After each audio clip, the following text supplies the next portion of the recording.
நான் யோசிச்சு தான் முடிவெடுக்கணும். சண்முகம் ஒரு பெரும் மூச்சுடன் கூறினார். ஓகே, அது உங்கள் இஷ்டம். பட் நான் இப்போ கிளம்பணும். எதுக்கும் உங்கள் ஃபேமிலியோட ஃப்யூச்சரை பற்றி நல்லா யோசித்து எனக்கு கால் பண்ணுங்கள் என்று அந்த நபர் மறக்காமல் தன்னுடைய பிரீஃப் கேஸை எடுத்துக்கொண்டு அங்கிருந்து கிளம்பினார். சண்முக ராஜேஸ்வரன் அடுத்து என்ன செய்வதென்று தெரியாமல் சோஃபாவில் தளர்ந்து போய் உட்கார்ந்தார். அதே நேரம் அங்கு ஜெயிலில் விஜேந்தர் அமைதியானதற்கு ஹரிஷ்தான் காரணம் என்ற செய்தி காட்டு தீயாய் பரவ அந்த ஜெயிலே அவனை ஒரு ஹீரோவாக கொண்டாட ஆரம்பித்தது. அது மட்டும் இல்லாமல் யாரோடும் பேசாத விக்டர் ஹரிஷோடு மட்டும் நட்பாக பழக அதுவும் அவன் மீதான கவனத்தை அதிகப்படுத்தியது. இப்படியே 2 வாரங்கள் செல்ல கயல்விழியால் விக்டருக்கு எதிராக எந்த ஆதாரத்தையும் திரட்ட முடியவில்லை. எனவே அவனை அவர்கள் விடுதலை செய்ய வேண்டியிருந்தது. ஹரீஷ், இப்போ நான் கிளம்பணும். ஆனால் கூடி சீக்கிரம் உன்னை காண்டாக்ட் பண்ணுவேன்னு நினைக்கிறேன். எனக்காக வெயிட் பண்ணு. பாய் என்ற விக்டர் கொஞ்ச தூரம் போய்விட்டு திரும்பி வந்து ஹரிஷை கட்டிப்பிடித்து விட்டு சென்றான். எப்போதுமே இறுக்கமாக இருக்கும் விக்டர் முதல் முறையாக அப்படி நடந்து கொண்டது ஹரிஷுக்கே வித்தியாசமாக இருந்தது. இவனுக்காக தானே நம்ம ஜெயிலுக்கே வந்தோம், இனிமே நமக்கு இங்கே என்ன வேலை நினைத்த ஹரிஷ் போகும் விக்டரையே பார்த்து கொண்டிருந்தான். அடுத்த நாள் காலை ஹரிஷும் விடுதலை செய்யப்பட வெளியில் வந்தவுடன் கயல்விழியிடமிருந்து அவனுக்கு ஃபோன் வந்தது. என்னாச்சு ஹரிஷ், விக்டர் கிட்ட இருந்து ஏதாவது யூஸ்ஃபுல்லான டீட்டெயில் கிடைச்சதா? கயல்விழி எதிர்பார்ப்புடன் கேட்டாள். இல்லை கயல், அவன் ரொம்ப ஜாகிரதையாக இருக்கான். நான் கிட்டத்தட்ட 2 வாரமாக அவன் கூட பழகினேன். இதுக்கும் நாங்கள் நல்ல ஃப்ரெண்ட்ஸாக தான் பழகினோம். இருந்தாலும் ஒவ்வொரு தடவை அவனோட பேக்ரவுண்டை பற்றி கேட்டாலும் ஏதாவது சொல்லி மழுப்பிக்கிட்டு தான் இருந்தான். அவன்கிட்ட இருந்து உண்மையை வாங்கவே முடியல. ஹரிஷ் சொல்ல கயல்விழிக்கு ஏமாற்றமாக இருந்தது.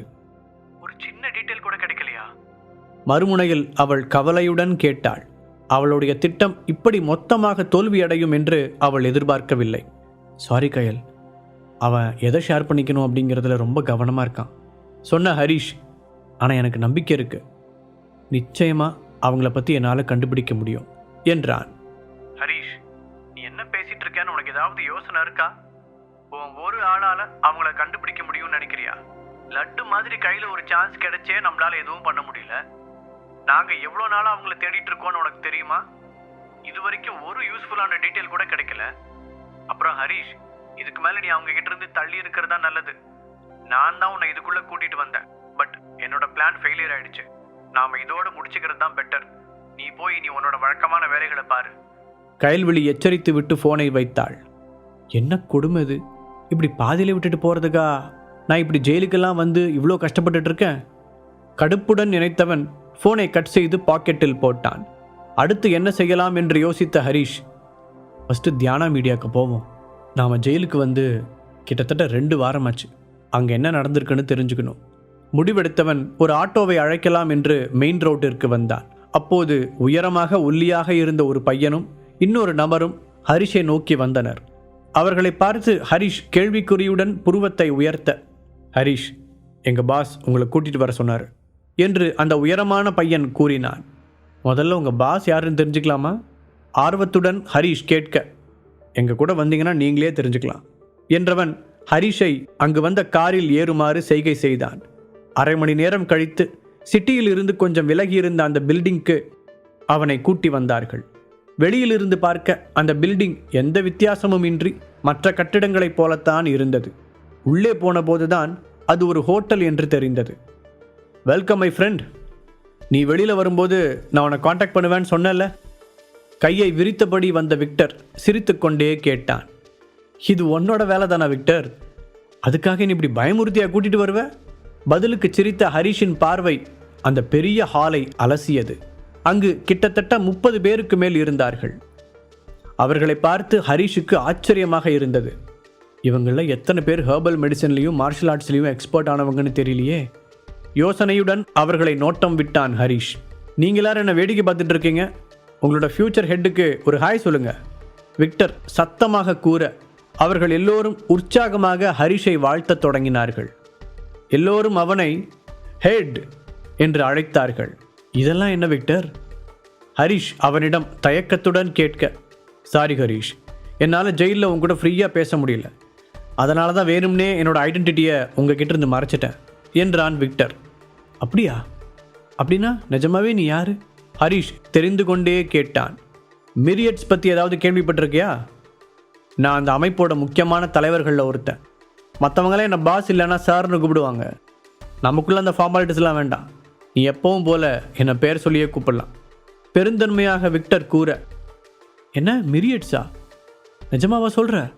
ஹரிஷ் அதிர்ச்சி அடைவது போல நடித்தான். ஆமாம் என்ற விக்டர் அவனை தோளில் கை போட்டு அங்கிருந்த சோஃபாவிற்கு அழைத்து சென்றான்.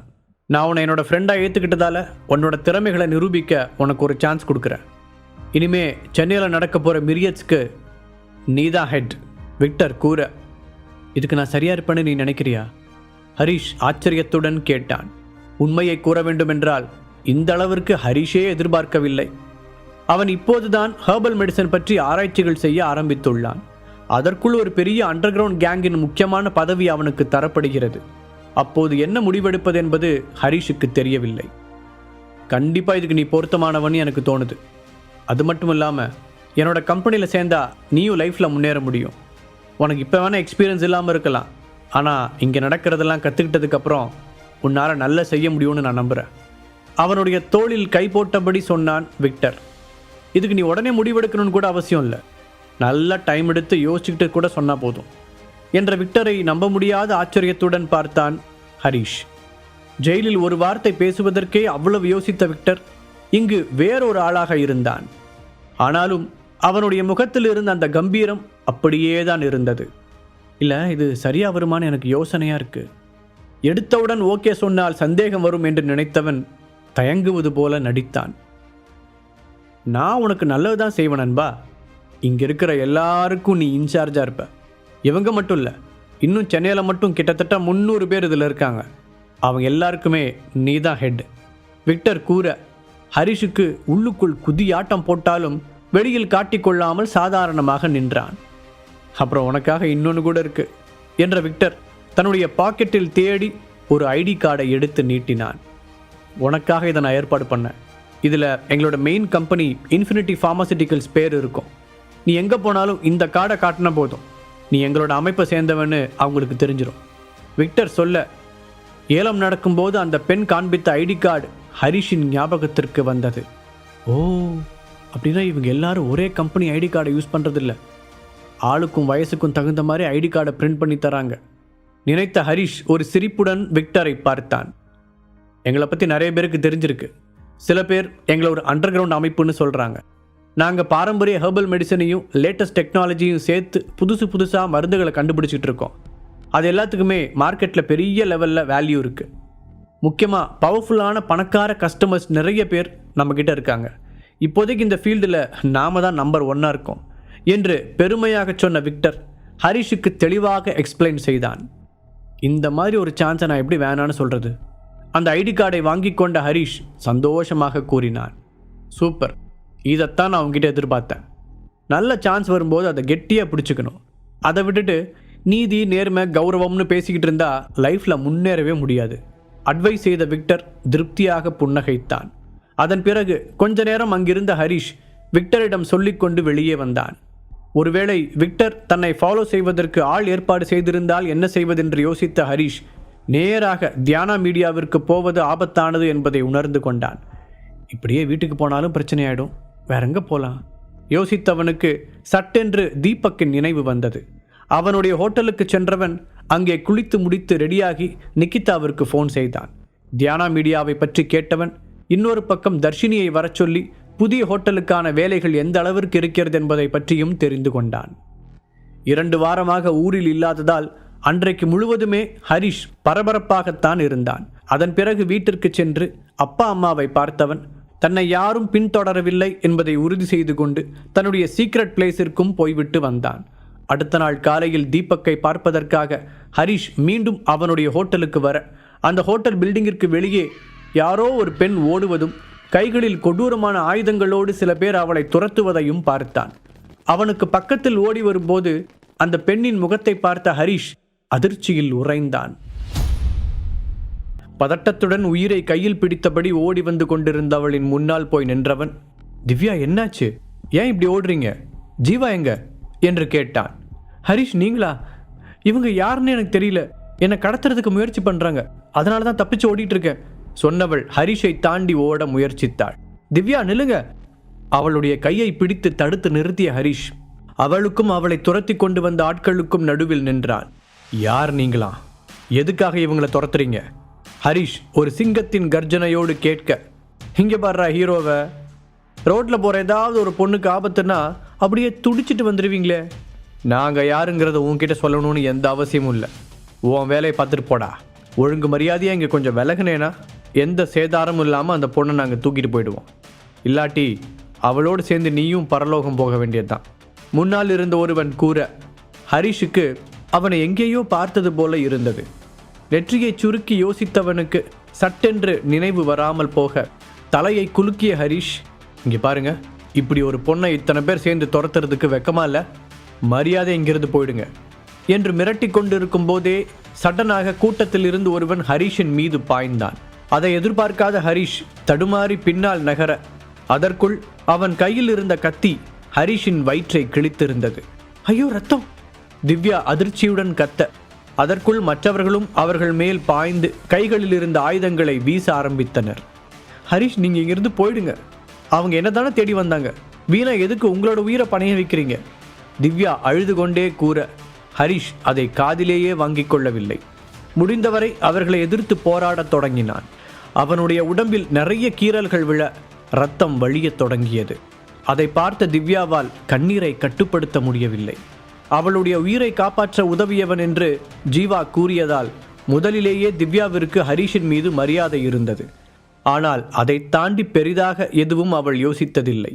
ஆனால் இன்றைக்கு தன்னுடைய உயிரை பற்றி கூட கவலைப்படாமல் அவளுக்கு பாதுகாப்பாக நின்று காயம்பட்டு கொண்டிருந்த அவனை பார்க்கும்போது ஜீவா எப்படியான ஒரு நண்பனை சம்பாதித்திருக்கிறான் என்று நினைத்து அந்த நேரத்திலும் பெருமைப்பட்டாள் அவள். அதை ஜீவாவிடம் உடனே சொல்ல வேண்டும் என்று ஆசைப்பட்டாள். ஆனால் இப்போது இருக்கும் நிலைமைக்கு 2 பேரும் உயிரோடு தப்புவார்களா என்பது கூட தெரியவில்லை. ஹரிஷ் அங்கிருந்து தப்பிக்கும் வழிகளை பார்த்தான். ஆனால் எல்லா திசைகளில் இருந்தும் ஆட்கள் அவனை தாக்க அவனுக்கு சண்டை போடுவதை தவிர வேறு வழியில்லை. அப்போது ஒருவன் ஹரிஷை தாண்டி சென்று திவ்யாவின் தலையில் கட்டையால் அடிக்க அவனுடைய கையை பிடித்து முறுக்கி உடைத்தான் ஹரிஷ். அவன் எந்த அளவிற்கு உணர்ச்சி வசப்படுகிறானோ அந்த அளவிற்கு அவனுடைய உடம்பில் சக்தி பெருகியது. ஆனாலும் இன்னொரு பக்கம் உடம்பில் இருந்த ரத்தம் வெளியேறியதால் அவன் சோர்வடையத் தொடங்கினான். இத்தனைக்கு இடையிலும் திவ்யாவின் மீதான கவனத்தை சிதறவிடவில்லை.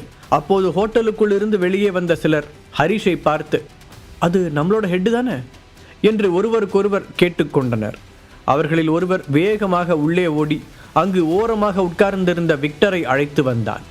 ஹரிஷ் இரத்த காயங்களுடன் போராடி கொண்டிருப்பதை பார்த்து ஷாக்கான விக்டர் அந்த இடத்தை நோக்கி ஓட அவனுடைய ஆட்களும் பின்னாலேயே சென்றனர். திவ்யா, நீங்க இங்கிருந்து போங்க! ஹரிஷ் கத்த, உங்களை இந்த நிலைமையில விட்டுட்டு நான் மட்டும் எப்படி போக முடியும்? மறுத்த திவ்யா அவனை காப்பாற்றும் வழி தெரியாமல் கதற ஆரம்பித்தாள். அப்போது அங்கு வந்த விக்டரும் அவனுடைய ஆட்களும் ஹரிஷை தாக்கி கொண்டிருந்தவர்களை அடித்து விரட்டி,